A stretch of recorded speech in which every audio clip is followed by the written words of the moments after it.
আজকে আমি কলিজা ভুনা করব। এটা গরুর মাংসের কলিজা। চুলায় একটা প্যান বসিয়ে দিয়েছি, দিয়ে দিচ্ছি আমি তেল। এটাতে আমি গরুর মাংস ভুনা করব। দিয়ে দিচ্ছি পেঁয়াজ, দিয়ে দিচ্ছি একটু লবণ। এটাকে আমি একটু ভেজে নরম করে নিব। দিয়ে দিচ্ছি 3-4 টুকরা দারচিনি, দিয়ে দিচ্ছি 2টা তেজপাতা টুকরা করে। এটাকেও পেঁয়াজের সাথে ভেজে নিব। এখানে আছে মরিচ, হলুদ, আদা, রসুন, দারচিনি, এলাচি, ধনিয়া, জিরা গুঁড়ো।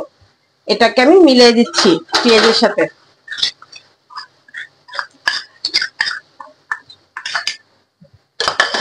দিয়ে দিচ্ছি একটু পানি।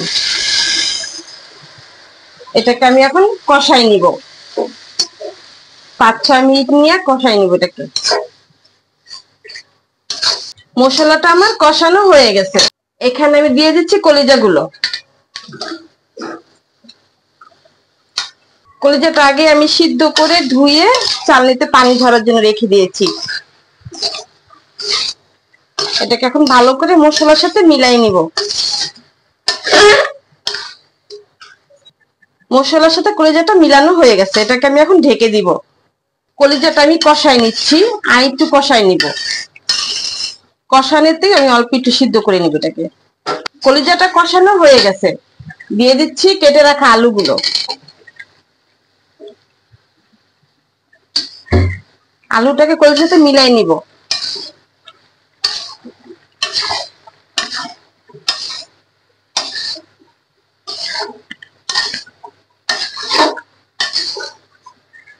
কলিজাটা ভুনা করা হয়ে গেছে। আলুটা দিয়েছি, এটা আমার ভুনা হয়ে গেছে। এটাতে এখন আমি ঝোল দিয়ে দিব। দিয়ে দিচ্ছি ঝোল, অল্পই দিব এর পানিটা, যেহেতু আমি ভুনা ভুনা করব।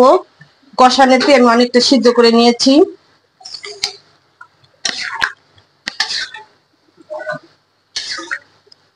কলিজা ভুনাটা হয়ে গেছে। যেহেতু আমি ভাত দিয়ে খাবো তাই একটু ঝোল রেখেছি, কারণ ঠান্ডা হলে ঝোলটা আর একটু কমে যাবে। না তো আলু আছে, তো আমি এভাবে ভুনা করি, এর থেকে শুকনাও করি। আর আপনারা কে কিভাবে ভুনা করেন সেটা আমাকে জানাবেন। আল্লাহ হাফেজ।